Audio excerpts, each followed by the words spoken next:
Well, hi YouTubers, hi, I'm coming back with the 23 books of 2023 in Great Yarmouth. Now, I don't know if you can probably hear it. I had to move to one of the other rooms. It's a very windy, blustery day today. Typical for the time, it's actually October.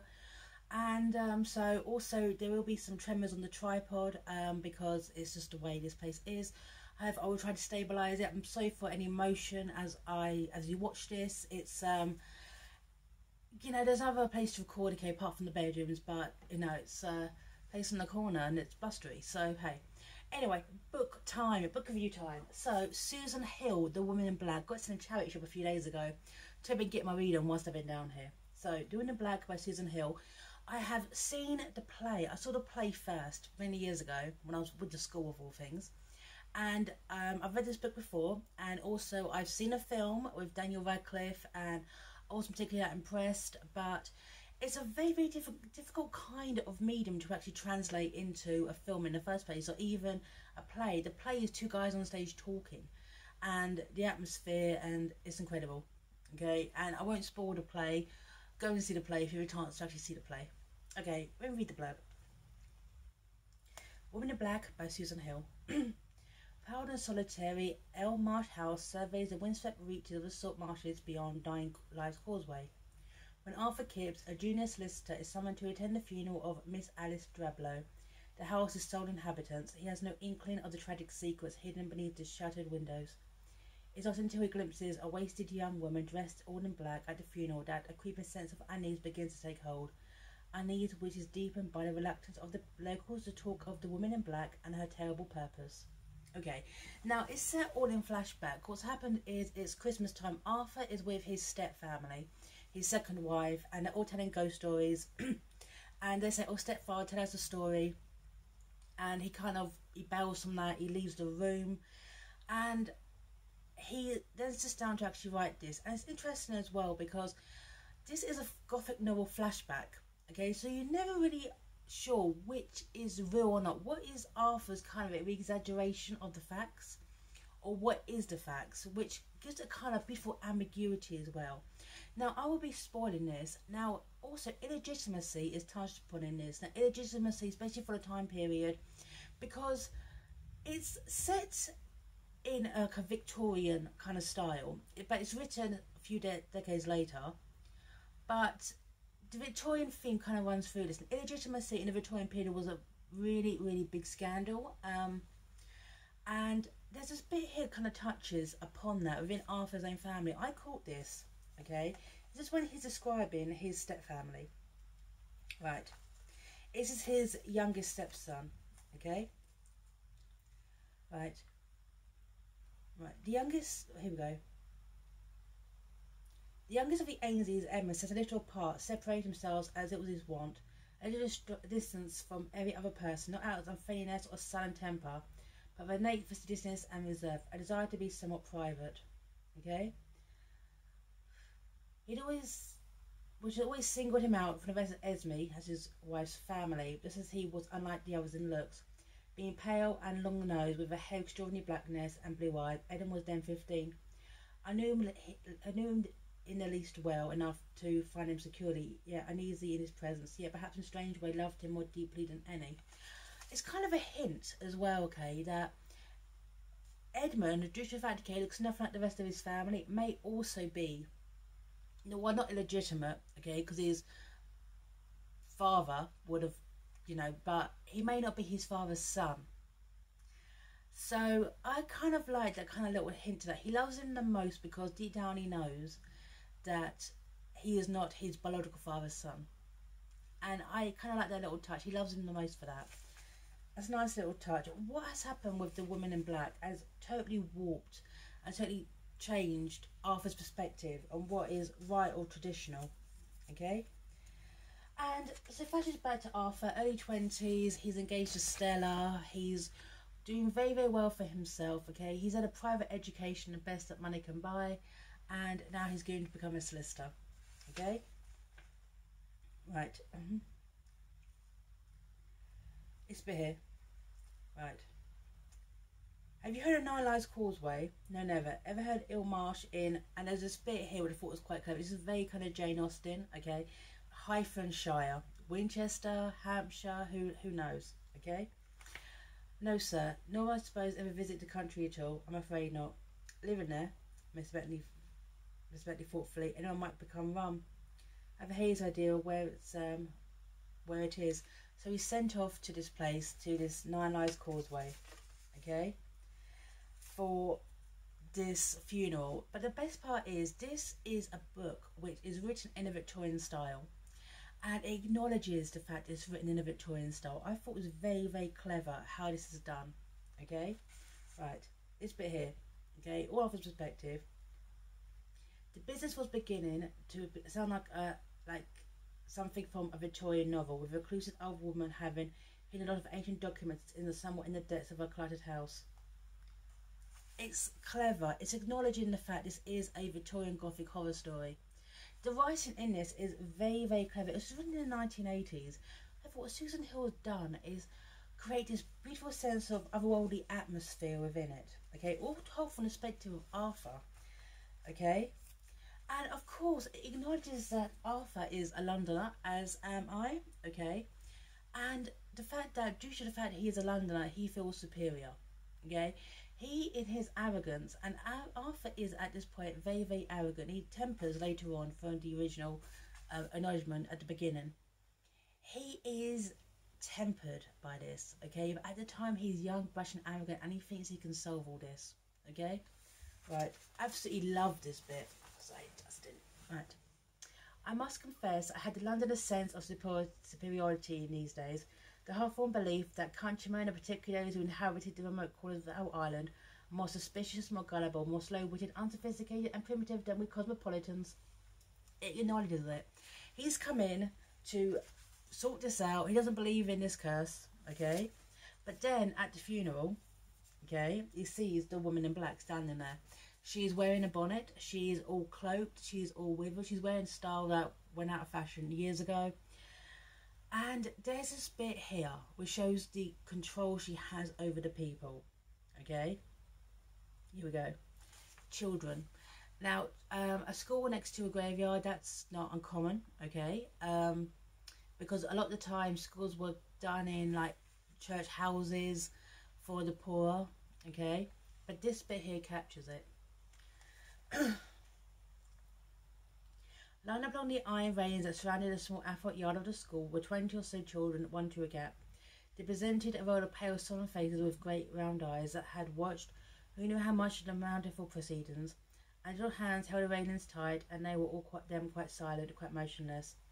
It was an oddly grave and touching sight. They looked so unlike children generally do, animated and carefree. I caught the look of one of them and smiled gently. He did not smile back.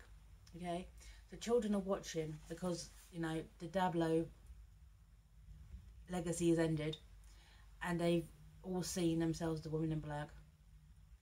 And what's very, very interesting as well is when people talk about their children, so many people have only one child. Okay, only one. So is that also a curse? It's never really gone detail in the book, but what Susan Hill does, she kind of makes you question everything. Like, so many families have only one children. Okay, so if they die, no children. Right, but of course, finally,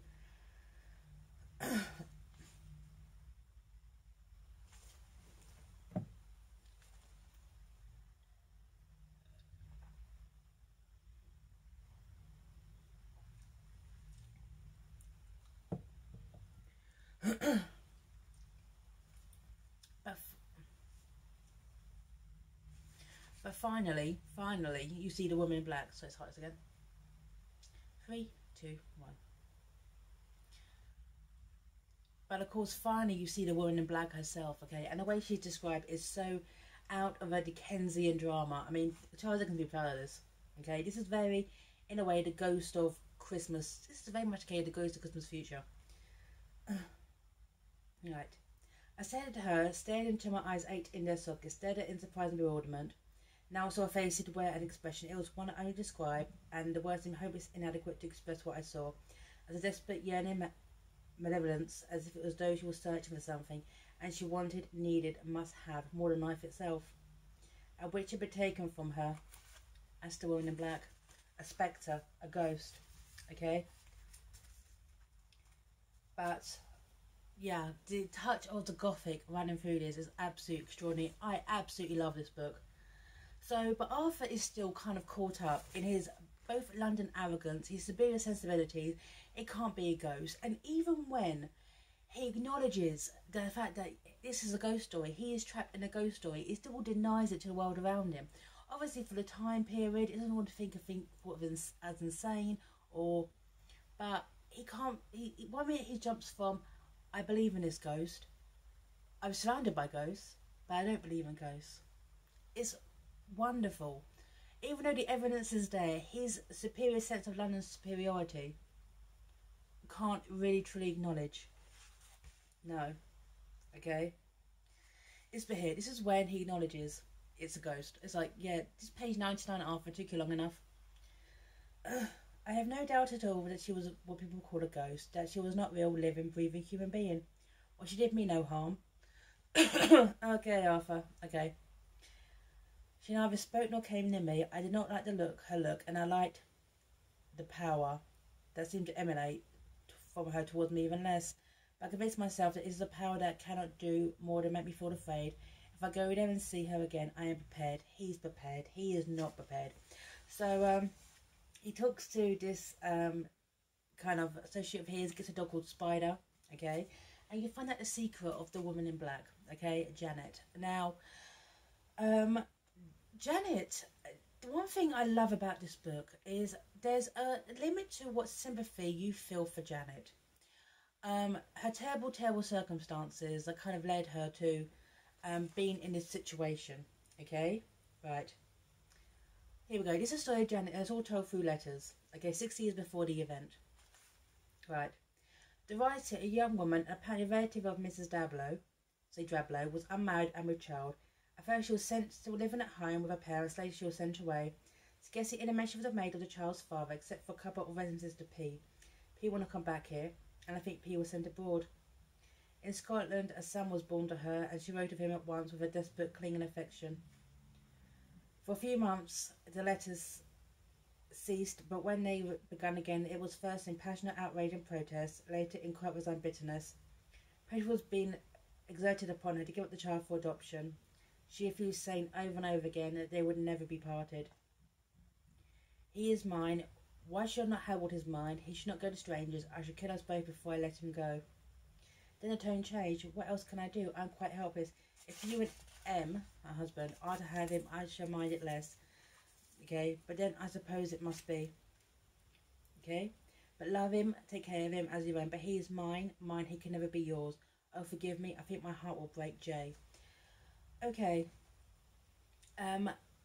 So this is a woman very, very desperate. This is a woman who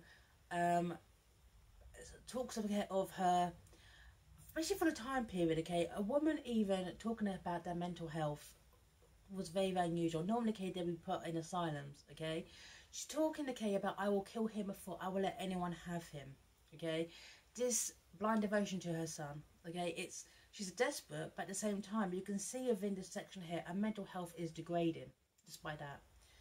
So, but at the same time, you feel sympathy for a situation, but do you feel sympathy for what happens next? Okay, right. So Arthur is in the house, finding more, okay, about Jeanette, finding about what happened, and she's absolutely haunting the place. She's making the dog go a little bit mental. She is the spectre in the corner, okay, and the famous scene with the rocking chair. The rocking chair, okay. That's kind of, when you see that on stage, that's freaky, okay, right. Right, but even though Arthur is acknowledging the fact he is in a ghost story, he's still not, okay, right. This is when the rocking chair is going, right. I watched it until I could stare no harder. It rocked gently and gradually decreasing speed in a way any chair will continue to rock for a time, or someone just got out of it. But no one had been there. The room had been empty. Anyone who just left it must have come out to the corridor and confronted me. I'd have to move aside to let them pass. But gradually, the chair rocked less and less until the movements were so slight I could scarcely see or hear them. They were stopped, and then there was absolute silence. Yeah, because obviously he's a young man confronted with a ghost in a chair. He can't see her, but she's there. She's there in the chair. Right, at this point you can't see her. Right. And his mind, Arthur's mind starts to play tricks with him. He starts to wonder, it's not a ghost story. He's annoyed it is, but he's still annoyed it's not. The strength of the writing, if you don't know the story, that's the one thing. If you don't know the story, the strength of the writing, you start to imagine maybe there's someone else in this house, or maybe it's a trip up ghost story, okay? There is a man behind the curtain. Because you are convincing yourself along with Arthur. It's an incredible book, this, okay? Absolutely loved it. For a moment, I actually began to conjecture that there was indeed someone else, another human being living here in the house, a person who hid himself away in a mysterious nursery and came out at night to fetch food and drink and to take the air. Perhaps it was the woman in black. Had Miss Drablow harboured some reclusive old sister or retainer that she left behind as a mad friend and no one had known about? My brain spun a manner of wild, incoherent fantasies, and I tried desperately to provide a rational explanation for their presence I'd been so aware of, but then they ceased. Right. Whatever it was about, whoever I'd seen and heard rocking, who had passed being now, whoever had opened the locked door was not real. No, but what was real? At the moment I began to doubt my own reality. Yeah. So, in the end, Arthur decides to leave, okay? Arthur decides to leave the house. His business is done. He's like, that's it, I'm done. I am absolutely done, okay? And mentally, he's also destroyed. You don't realise later, okay, Arthur is being mentally destroyed by this, okay? It's because he's seen this woman in black who's basically been haunting the house he's in, okay? And also the kind of Victorian manliness, okay, as well, really comes into play here, okay? His failure in himself to flee in this haunted house, okay? Yep. Right. A man may be accused of cowardice of fleeing away from all manner of physical dangers, but when things are supernatural, insubstantial, and explainable threaten not only his safety and well-being, but his sanity, his innermost soul, then retreat is not a sign of weakness, but the most prudent course. But I was angry with myself, nevertheless, not with myself, but with ever-haunted Eel Marsh House, angry at the wild and pointless behaviour of that disturbed creature, and angry only it prevented me, for it would no doubt prevent any other human being from doing my job. Perhaps I was also angry with the people, Miss Jerome, Kerwick, the landlord, Samuel Dane, who had been proven right about the place. I was hard and arrogant enough to feel dashed. I learned a hard lesson. Yeah. So, okay. But this bit here, when you find out what happened, okay, to Nathaniel, okay, Janet's son, what happened was Janet got a position in the house, well, nearby. She could never tell Nathaniel, the baby, he was 6, what she was his mother. But at the same time, again, she saw him all the time. She, if you want a better word, okay, she basically love-bombed him. She was the mother that Miss Drablow couldn't be, okay, and her plan was for them two to run away together, okay. Janet was going to run away with Nathaniel, okay, but even though legal documents, okay, it would be kidnapping, because she signed legal documents, the fact that Mrs Drablow were her, adopted the child, okay, she had no legal recourse. Then one day, they drowned. Nathaniel drowned. He was in his trap, ponying trap, on the marsh. There is a path that comes down during the sea, when the sea drops, level drops, and the trap went off course and he drowned. Yeah, that's it, okay. So, yep. And ever since then, Janet blamed her sister for her son's death, because she watched it from the window while it happened, and no one could do anything. It happened in seconds. And Nathaniel's ghost has basically been haunting the marsh. And she blamed her sister, and then withered away several years later from a wasting disease. Okay? There you go. Right. I was also satisfied by discovering not only upset and alarmed and afraid too, yet I did not know. I was bewildered and nothing could be truly explained. For how could such things be? I'd already started, I'd no more believed in ghosts than does any healthy young man of sound education, of reasonable intelligence, and matter-of-fact inclinations. By ghosts I have seen, and that a dreadful tragic one of many years ago which had taken place and done with, over and over again, repeating itself in some dimension other than the normal present one. A pony trap carrying a boy of 6 called Nathaniel. The adopted son of Mr. and Mrs Drablow, and is also his nursemaid, has somehow taken the wrong path into the sea and veered off into the safety of the causeway. Okay? And the fact at this point, Arthur feels sympathy for Jeanette's situation. He feels sad for her, he feels sorry for her. Okay? He can't do anything to break the curse. They're just hoping that the curse will be broken and Mrs. Drablow is dead and the last familial link is gone. Right. Also, due to the fact of Jeanette's curse of the woman in black, every time she's seen, okay, be it on the street, in the window, on the beach, a child dies. Their children die, but every time she's seen, within a few days, a child is dead. Or somehow. When those children were at the gates peering, they'd seen her and they knew one of them was going to die. She is the force over this place. Okay? The spectre. Right. So, yep. So, Arthur collapses, okay, and then he recovers, starts to wonder what was real and what was not, okay, was every part of this, disease he had in the mind. He gets with Stella, they get married, they have a son, okay, Joseph, and then one day Stella is crushed in an accident and Joseph is killed, okay, because he sees the woman in black. She appears out of nowhere. She appears in London. She appears stepping out into this front of this horse and cart, causes it to bolt, and the child dies. There is an element of what sympathy do you feel for Janet? Okay, now a woman in Victorian times, okay, having to give up her baby is heartbreaking, but her actions were after her child died, and it was an accident. She blamed her sister for his death. She blamed the world around him.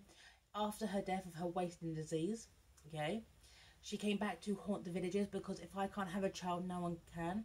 Arthur encountered her doing his job and basically she cursed him, okay, which is probably the reason why he did remarry, but he never had any more children of his own. So there's a limit of what sympathy do you feel for Janet in the end, okay? In her death has caused so much pain and misery. And that is the strength for this writing. It is no particular answers, okay? You feel sad for a situation in life, but her actions afterwards during her life, and her actions after her death, you don't. That's the strength of the woman in black. It's an incredible book. So, I absolutely love this. I love this book, and I really, really hope you get to see it on the stage. See the films, okay? Read this book. It's fantastic. It's not really long. It is very much a Victorian novella. It's 160 pages. And you're going to love it. And I'm signing off here. Bye now.